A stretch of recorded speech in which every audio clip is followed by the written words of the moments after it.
The story of the Watts Towers, Yes. LA's strangest landmark, or the Garbage Towers, as Greg so cavalierly and proudly calls them. It was a description. You didn't know what I was talking about. The story of them is really about the guy who made them. Yeah. That man was Simon Rodia, who in America went by Sam, but due to a misprint in a LA Times article in 1937 will forever be known as Simon. Oh, this is some sort of Charlie Brown story. You just can't come out on top. It kind of is. It's like Charlie Brown didn't have the dexterity for this. He was born February 12th, 1879 in Rubotoli, Italy, and left the country for America at age 15 with his big brother, where they first settled in Pennsylvania and worked in coal fields, quarries, and railroad camps. All three of those suck. Until his brother died in 1902. So he moved to Seattle and married a woman named Lucy Ucci. They had 4 kids. One died as a baby, but Rodia was an alcoholic and didn't seem ready to settle down. So in 1912, they divorced, and he roamed around like a boxcar hobo for the rest of the decade before he settled down as a cement maker in Long Beach in 1918 with a 19-year-old from Mexico named Benita, but she eventually left, and Rodia finally joined up with a new woman named Carmen and considered moving to the plot of land where the Beverly Hilton now is. Is this On the Road? Are you reading that? Oh, no. Oh, no. What are the research have been done? Oh, my God. I wonder why it was all just one sentence. This could have been where the Beverly Hilton was, but he settled instead on Beverly Hills a little further south, triangular-shaped lot at 1765 East 107th Street in Watts in 1921. Watts. He worked by day in various jobs like security guard, telephone line repairman, but by night at his new home. In 1921, he set to work on a little project in his backyard. He started gathering found materials and scraps from around the neighborhood, and he started building something. He used simple tools like pliers to take things like bed frames, steel rods, whatever else was around, and he'd wrap it in wire mesh and coat it in cement, no asbestos. A Pacific Electric red car ran right along his house, so he'd even use the tracks to flatten out metal. Oh, wow. Then the outsides of these things he would adorn with whatever looked good. He'd take tiles from the Malibu Pottery Company he worked at and put smashed up pieces of them all over it. He'd put impressions of leaves and fruit in the wet cement. His initials are several places. There's 25,000 seashells in it. Wow. He bought them from some lady called Sally. Where did he buy them? Somewhere near the pier. He bought them from Pierre, by the pier.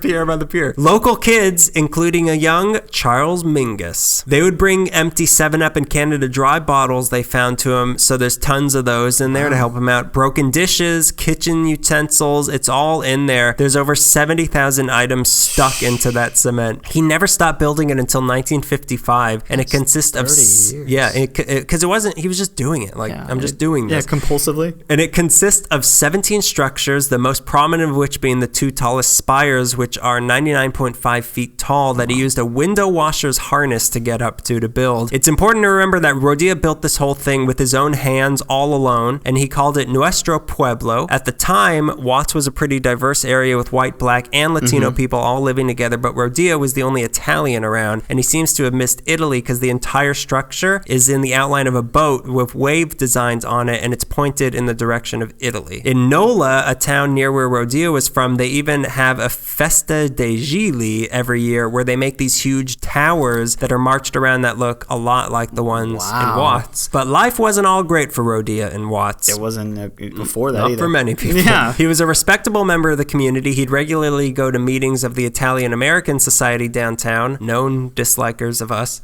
He'd let his neighbors have weddings and baptism inside his weird structure. Oh, that's but cool. a lot of people thought he was crazy for building it. Even Carmen, who left him in 1927, she'd no more of this. Yeah. Kids would regularly smash up the glass and the tiles. There were accusations during World War II that he was using the towers to send information to the Japanese. And then after World War II, there were accusations he was using them to send information to the communists. There's also a rumor there's treasure hidden somewhere in there. Wow, really? So let's get into it. But at a certain point, he just had enough of all the vandalism and the accusations. So in 1955, he left his property and the towers to his neighbor, Luis Soseda, and he moved to Martinez, California to live with his sister, and he died 10 years later, July 17, 1965, a month before the Watts riots began. He couldn't even watch that. God. Back in 1955, shortly after he left, some kids threw firecrackers on the roof of the house and it burned down. Fireproof as all, but that house had. But the towers were safe. But 6 months later, the guy he left it to sold it to a man named Joseph Montoya for $1,000, who intended to put a Mexican fast food place there with the towers as like the background background. That's when the city got involved.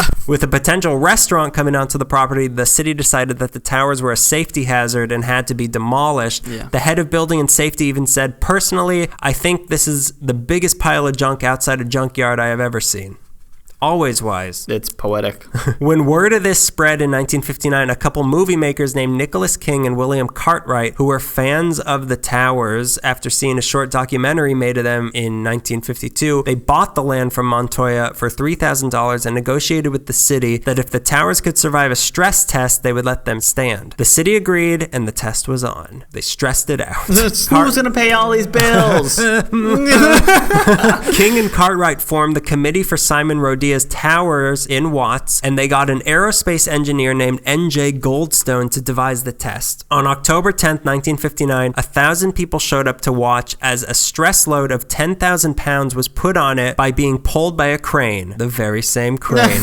The towers didn't move an inch. The crane broke. What? Yeah. So the city lost, and the towers were allowed to stand, and the next year they were open to the public for 50 cents admission. I love when machines play arm wrestling. On October 24th, 1975, the towers were given to the city of LA, who started the Watts Towers Art Center to give tours. On April 13th, 1977, it became a National Historic Landmark. In 1978, it was given to California and became California's smallest state park. What's a state park? Yeah. That's pretty cool. Yeah. It's small, though, if you haven't heard. In 1985, it got a huge repair job done and it got a new nose and was named a U.S. National Historic Landmark. It doesn't want us to tell you about the nose. It has the longest slender reinforced concrete column in the world. It's the largest artwork created by just one person. It's one of only 9 pieces of folk art on the National Register of Historic Places, and it's considered the country's most famous folk art sculpture. But it's not all accolades and titles for the towers. Let's not forget the repair jobs, those noses. They are sturdy but made up of weird things, so deterioration is a serious issue. Yeah. Cracks show up all over them, with wind being the biggest problem. A strong Santa Ana wind can do as much damage to them as an earthquake would. There's no threat of them falling over, but the risk is that huge chunks of them are going to start falling off. Since it's made of so many different things, it's almost like it's alive, because cracks will expand and contrast depending on the weather, like it'll heal itself.